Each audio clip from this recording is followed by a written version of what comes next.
श्री गणेश पुराण भाग 2 क्रीडाखंड अध्याय 127 ते 148 सिंदूर दैत्याच्या वधासाठी गजाननाचा अवतार। व्यासांनी ब्रह्मदेवाला विचारले, हे विधाता, द्वापार युगात गणपतीला गजानन हे नाव कसे प्राप्त झाले? त्याला मूषक हे वाहन कसे मिळाले? ब्रह्मदेव म्हणाला, पूर्वी सत्यलोकात मी निद्रित असताना भगवान शंकर मला भेटावयास आले। त्यांनी मला झोपेतून जागे करताच मी दीर्घ जांभई दिली। त्यावेळी माझ्या मुखातून शेंद्री वर्णाचे एक बालक खाली जमिनीवर पडले। शंकर निघून गेल्यावर मी त्या बालकाला उचलून घेतले आणि विचारले, बाळा, तू कोण आहेस? तो म्हणाला, तात, मी तुमच्या जांभईपासून उत्पन्न झालो आहे। मी तुमचाच पुत्र आहे। माझ्यासाठी काय आज्ञा आहे? ते ऐकून मला आनंद झाला। मी म्हणालो, बाळा, तू त्रैलोक्यात कोठेही संचार कर, तुला कोणापासूनही भय नाही। तू ज्याला आलिंगन देशील तो तत्काळ मरण पावेल। तुझा वर्ण शेंद्री आहे म्हणून मी तुझे सिंदूर असे नामकरण करत आहे। त्या वरदानाचे सिंदूराला मोठे नवल वाटले। तो मला म्हणाला, तात, तुम्ही मला जो वर दिलात त्याची प्रचिती घेण्यासाठी मी प्रथम तुम्हालाच आलिंगन देतो। ते ऐकून मला राग आला। मी त्याला शाप दिला, सिंदुरा मूढा, अनायासे वर मिळाल्याने उन्मत्त होऊन तू माझ्या जीवावर उठलास म्हणून तू असुर होशील। गजानन लवकरच तुझा प्राण घेईल। माझे बोलणे ऐकून तो दचकला, माझ्या समोरून मुकाट्याने निघून गेला। त्याच्या भीतीने मी सत्यलोकातून पळ काढला। मी वैकुंठात विष्णूच्या आश्रयास गेलो। सिंदूर माझा कधी घात करील याचा नेम नव्हता। झालेही तसेच। माझ्या शापाने संतापलेला सिंदूर वैकुंठात येऊन धडकला। तेव्हा विष्णूने युक्ती केली। तो त्याला म्हणाला, सिंदुरा, तुझ्यासारख्या बलाढ्य वीराशी युद्ध करण्यास या विश्वात फक्त शंकरच योग्य आहे। तू त्याच्याशी युद्ध कर। विष्णूचे म्हणणे मान्य करून सिंदूर कैलासलोकी गेला। तेथे शंकर दृढ ध्यानस्थ बसला होता। त्याच्या सन्नीत पार्वती बसली होती। तिचे अनुपम लावण्य पाहून त्याची मती भ्रष्ट झाली। तिला उचलून तो पळून जाऊ लागला।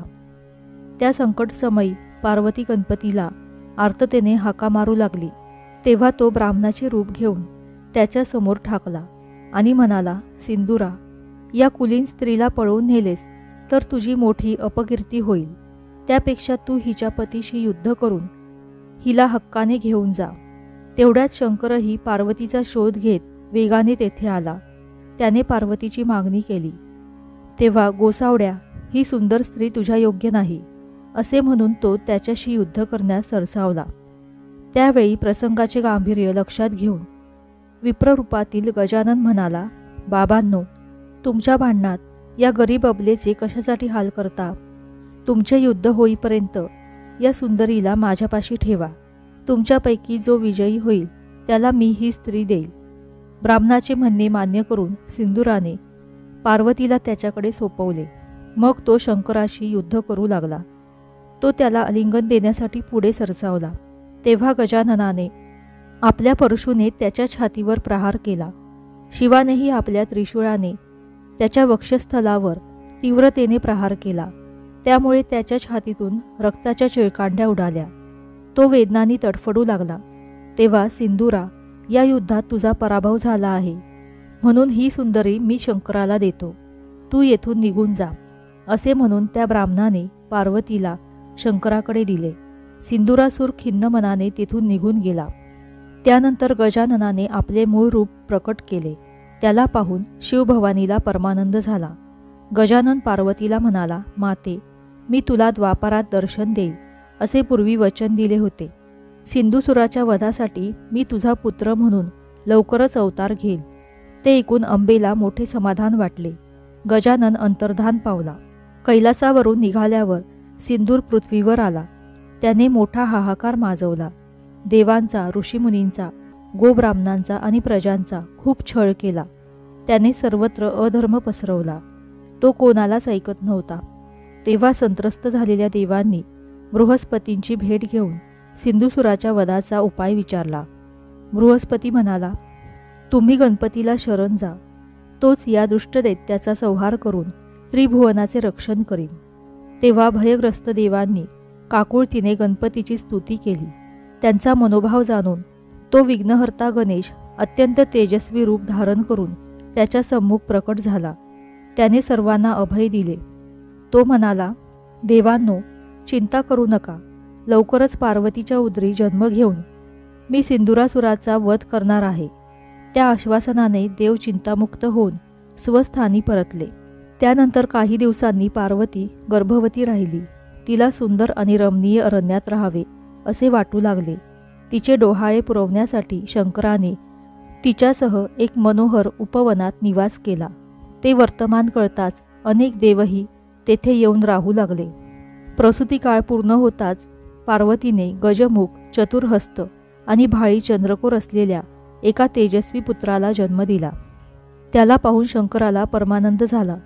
तो भवानीला म्हणाला, प्रिये, तुझ्या पोटी साक्षात परमात्माच अवतरला आहे. हा महापुरुष मुष्कारूढ होऊन उन्मत्त झालेल्या बलाढ्य सिंदुरासुराचा वध करील. ते ऐकून तो बालक म्हणाला, पिताश्री, तुमचे भविष्य अंशतः खरे आहे, कारण मला आणखी बरीच कार्ये करायची आहेत. मी लोकांचे अज्ञान दूर करून ज्ञानाचा प्रसार करणार आहे. सर्वांना सनातन सधर्माकडे आणि सत्प्रवृत्तीकडे वळवणार आहे. लोकांच्या उद्धारासाठी मी वरेण्य राजाला ज्ञानोपदेश करणार आहे. तो माझा परमभक्त आहे. त्याच्या पत्नीने माझी 12 वर्षे मनोभावे आराधना केली होती. तेव्हा मी तुझ्याकडे बालभावे राहील असे मी तुला पूर्वी वचन दिले होते. तो शब्द मला आत्ताच पूर्ण करायचा आहे. ती नुकतीच प्रसूत झाली असून तिच्या बाळाचे असुरांनी हरण केले आहे. ती सावध झाली आणि तिला बाळ दिसले नाही तर ती शोकाने मरेल. ती अजूनही प्रसूतीच्या ग्लानीत आहे. तुम्ही मला त्वरेने तिच्या कुशीत नेऊन ठेवा. त्या बालकाचे म्हणणे मान्य करून शंकराने नंदीला बोलावून घेतले. त्याला सर्व गोष्टी नीट समजावून सांगितल्या. त्या बाळाला घेऊन त्याने आकाशमार्गाने गमन केले. तो वरेण्य राजाच्या महिष्पती नगरीत गेला.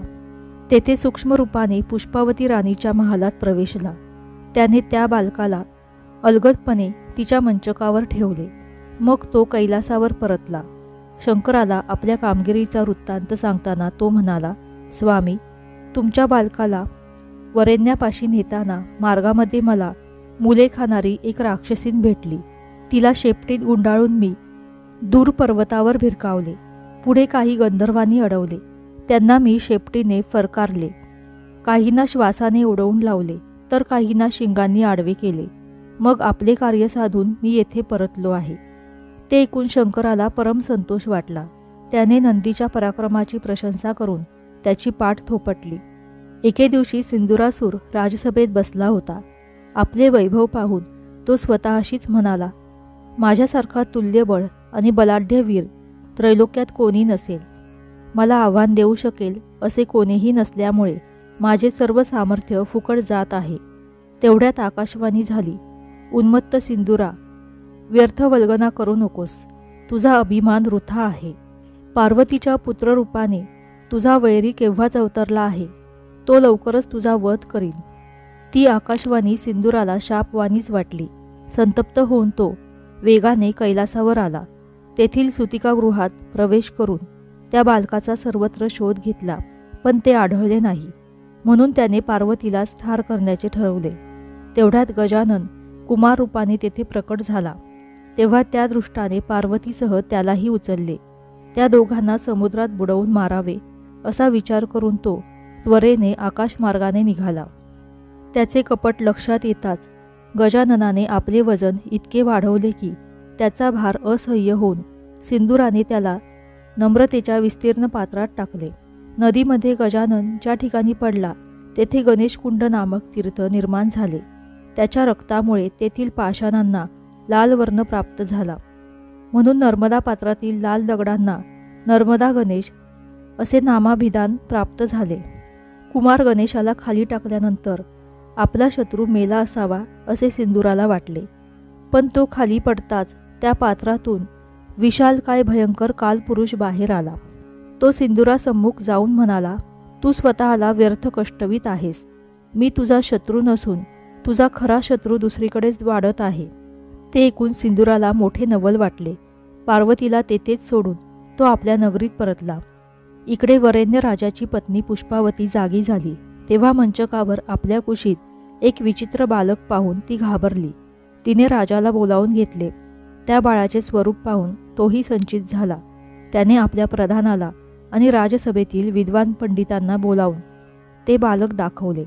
या बालकाचे काय करावे असे त्यांना विचारले.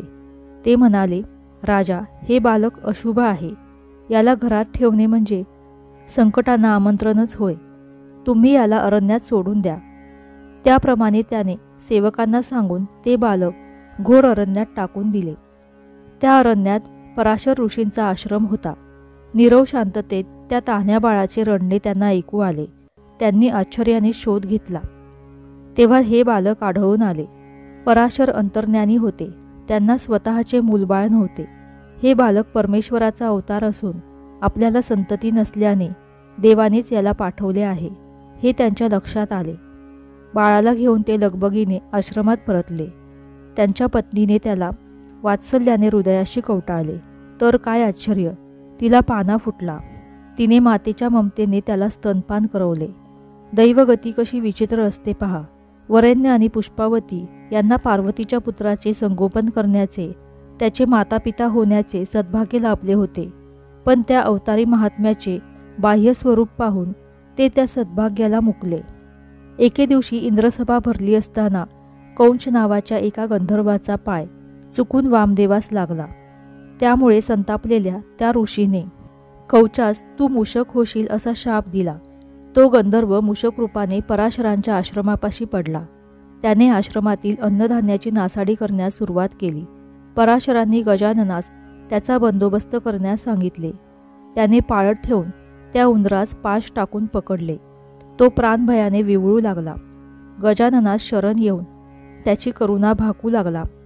गणेशाने त्याला आपले वाहन होण्यास सांगितले. या गोष्टीला तो मूषक आनंदाने तयार झाला.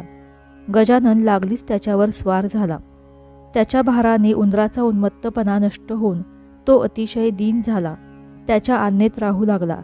अशा प्रकारे उंदीर हा गजाननाचे वाहन म्हणून प्रसिद्ध झाला. ब्रह्मदेव व्यासांना म्हणाला, हे मुने, याच संदर्भातील आणखी एक कथा मी तुला सांगतो. मनोमयी ही सौभरी ऋषींची पत्नी. ती अतिशय सुंदर होती. एकदा ते ऋषी वनात गेलेले पाहून याच कौच गंधर्वाने त्यांच्या आश्रमात प्रवेश केला. मनोमयीचा हात धरून तो तिच्याशी लगट करू लागला. त्या साध्वीने त्याला समजावण्याचा खूप प्रयत्न केला. तेवढ्यात सौभरींचे आगमन झाले. गंधर्वाला आपल्या पत्नीपाशी पाहून त्यांना राग आला. त्यांनी त्याला शाप दिला. म्हणाले, कौचा, नीचा, मी आश्रमात नसताना तू चोरून येथे आलास. दृष्टपणे माझ्या स्त्रीशी लगट करण्याचा प्रयत्न केलास.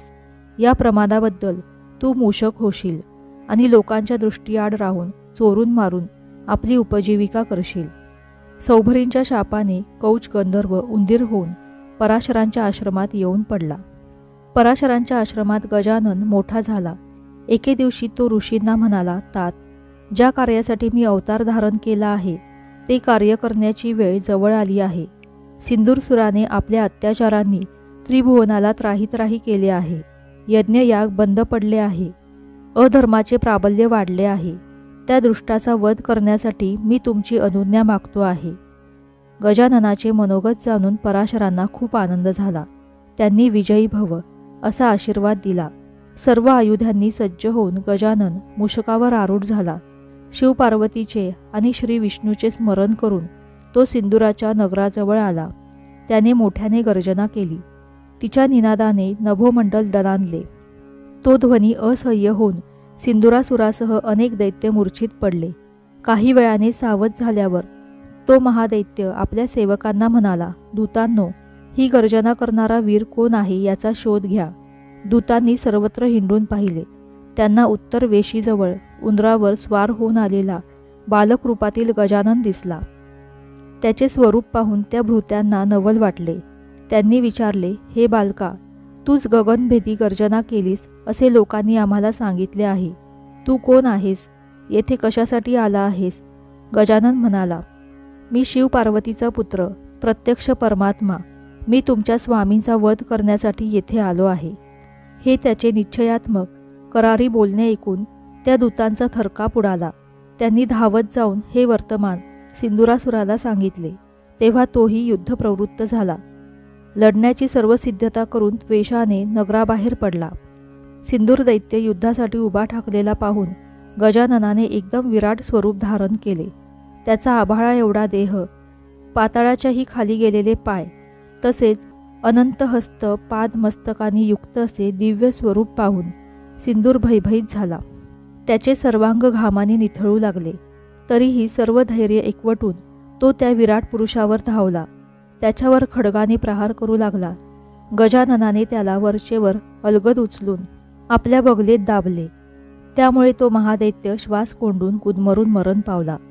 त्याच्या शरीराचा रक्तवर्ण गजाननाच्या शरीरात भिनला. तोही लाल वर्णाचा झाला. त्यामुळे त्याला सिंदूरवदन, सिंदूरप्रिय अशी नावे पडली. सिंदुराच्या वदाने त्रिभुवनाला आनंद झाला. देवांनी गजाननावर पुष्पवृष्टी केली. त्याच्याबद्दलची कृतज्ञता व्यक्त करण्यासाठी देव, ब्राह्मण, ऋषी, मुनी व भूलोकीचे असंख्य राजे त्याला भेटावयास आले. त्यात वरेण्यही होताच. गजानन हा आपलाच पुत्र आहे हे त्याने ओळखले. आपल्याकडून अज्ञानाने फार मोठी चूक झाली म्हणून तो पश्चाताप करू लागला. त्याने पुढे जाऊन गजाननाची क्षमा मागितली. तेव्हा तो म्हणाला, हे राजा, आता दुःख आणि शोक करून काय उपयोग? जे घडायचे ते घडून गेले आहे. व्यथित होऊ नकोस. पूर्वजन्मी तू व तुझ्या पत्नीने माझी आराधना करून मला प्रसन्न करून घेतले. तू आमचा पुत्र हो असे वरदान मागून घेतले. त्याप्रमाणे मी तुमचा पुत्र म्हणून आलो होतो. पण माझे बेढप स्वरूप पाहून तुम्ही माझा त्याग केलात. आता माझे अवतार कार्य पूर्ण झाले आहे. मी लवकरच स्वस्थानी जाणार आहे. गजाननाचे बोलणे ऐकून वरेण्याच्या डोळ्यांतून अश्रू ओघळू लागले. तो म्हणाला, हे देवाधिदेवा, मी तुला शरण आहे. आता हे जगणेच नको. तू माझ्या जन्ममरणाच्या शृंखला तोडून टाक. मला मोक्ष कसा मिळेल याचे मार्गदर्शन कर. गजाननाने त्याची तळमळ जाणली. त्याच्या भेटीस आलेल्या सर्व मंडळींना निरोप देऊन झाल्यावर त्याने वरेण्यास सर्व जगाचे कल्याण करणारे मोक्षप्रद असे श्रेष्ठ अध्यात्म ज्ञान दिले. त्याची उपदेश वचने गणेश गीता या नावाने प्रसिद्ध झाली. गजाननाने आपल्या विराट स्वरूपाचे दर्शन घडवून त्याला मोक्षाचा अधिकारी केला. नंतरच्या काळात लोकांना सनातन वैदिक धर्माला अनुसरून वागण्याचा उपदेश करून त्याने सद्धर्माची स्थापना करून लोकांना सन्मार्गी केल्यानंतरच त्याने आपल्या अवताराची समाप्ती केली. अशा रीतीने गणेश पुराण भाग 2 अध्याय 127 ते 148 समाप्त. श्री गणेशाय नमः. श्री स्वामी समर्थ.